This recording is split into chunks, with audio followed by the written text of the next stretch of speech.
نحمده ونصلي على رسوله الكريم أما بعد فأعوذ بالله من الشيطان الرجيم بسم الله الرحمن الرحيم إن الصلاة تنهى عن الفحشاء والمنكر صدق الله العظيم وقال النبي صلى الله عليه وسلم من أقام الصلاة أقام الدين وما تركها هدم الدین او کما قال علیہ السلام۔ وہ ایک سجدہ جسے تو گراں سمجھتا ہے، وہ ایک سجدہ جسے تو گراں سمجھتا ہے، ہزار سجدوں سے دیتا ہے آدمی کو نجات۔ السلام علیکم ورحمۃ اللہ وبرکاتہ۔ میں نے آپ کے سامنے قرآن مجید کی ایک آیت تلاوت کی ہے جس میں اللہ رب العزت نے نماز کی اہمیت اور فوائد کو بیان کیا ہے، جس کا ترجمہ ہے بے شک نماز بے حیائی اور برائی سے بچاتی ہے۔ اگر کسی کی نماز اس کو فواحشات سے، رسومات سے، بدعات سے، خرافات سے، منکرات سے نہ روکے تو جان لیجیے اس کی نماز میں ضرور خلل ہوگا، نقص ہوگا، جس کی وجہ سے نماز تاثیر سے خالی اور عاری ہے۔ اس لیے ہمیں چاہیے کہ اپنی نمازوں پر محنت کریں اور اس کو خوش و خضوع کے ساتھ ادا کریں، پھر اس وقت یہ نماز ہمیں بے حیائی اور برائی سے روکے گی ورنہ نہیں۔ جیسا کہ آپ سب کو معلوم ہے کہ اسلام کی بنیاد 5 چیزوں پر ہے۔ سب سے پہلے کلمہ شہادت کا دل سے یقین اور زبان سے اقرار کرنا۔ نمبر 2 نماز، تیسرا ہے روزہ، چوتھا زکوٰۃ، پانچواں حج بیت اللہ۔ ان 5 چیزوں میں سے سب سے اہم اور بنیادی چیز نماز ہے۔ اس کا اندازہ آپ ان آیات مبارکہ اور احادیث مطہرہ سے بخوبی لگا سکتے ہیں جن میں نماز کی اہمیت کو بیان کیا گیا ہے۔ چنانچہ سرور کائنات صلی اللہ علیہ وسلم کا ارشاد ہے، مسلمان اور کفار کے درمیان صرف نماز کا فرق ہے۔ اور ایک اور جگہ فرمایا، قیامت کے دن سب سے پہلے نماز کا سوال ہوگا۔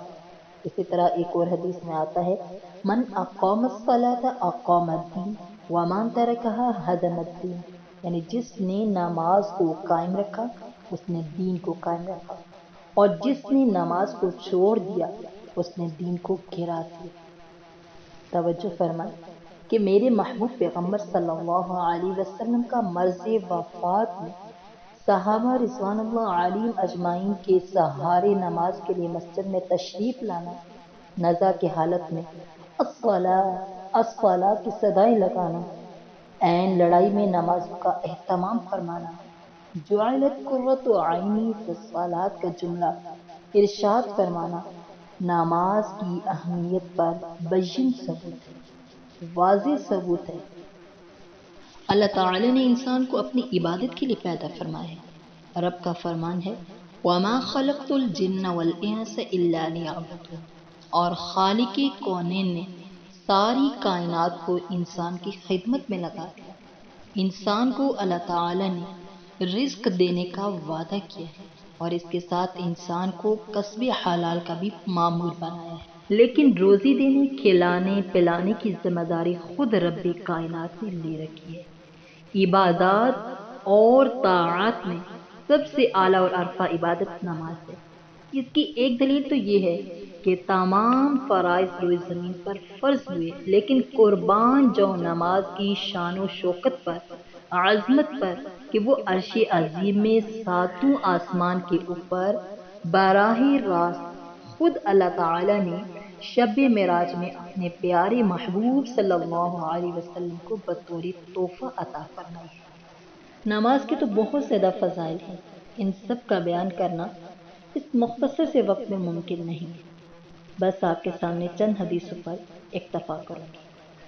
ایک مرتبہ حضور صلی اللہ علیہ وسلم اور حضرت ابو ذر غفاری رضی اللہ تعالی عنہ موسم خزاں میں ایک درخت کے قریب سے گزرے تو نبی کریم صلی اللہ علیہ وسلم نے ایک شاخ کو پکڑ کر جھاڑا، پتے گرنے لگے۔ اس کے بعد سرور دو عالم صلی اللہ علیہ وسلم نے حضرت ابو ذر رضی اللہ تعالی عنہ سے سوال کیا، اے ابو ذر، پوچھو تو ذرا میں نے ایسا کیوں کیا؟ حضرت ابو ذر رضی اللہ تعالی عنہ نے فرمایا، یا رسول اللہ بتائیں آپ نے ایسا کیوں کیا؟ آپ صلی اللہ علیہ وسلم نے فرمایا، اے ابو ذر، جب بندہ نماز پڑھتا ہے تو اس سے گناہ اس طرح جڑ جاتے ہیں جس طرح اس درخت سے پتے جڑتے ہیں۔ اللہ اکبر کبیرہ۔ صحابہ کرام رضوان اللہ علیہم اجمعین، تابعین، تبع تابعین، ہمارے دیگر اسلاف کے نماز کے اہتمام کے انگنت واقعات مورخین اور محدثین نے بیان کیے کہ وہ حضرات خوشی میں، غمی میں، سفر میں، حضر میں، صحت میں، مرض میں، تنگی میں، فراخی میں، غرض ہر حال میں جماعت کی نمازوں کا اہتمام فرماتے ہیں، حتیٰ کہ عین حالت جنگ میں بھی جماعت سے نماز کی پابندی ان سے نہ چکتی۔ دعا ہے کہ اللہ تعالی ہم سب کو نماز کا پابند بنا دے، آمین۔ وما علینا الا البلاغ۔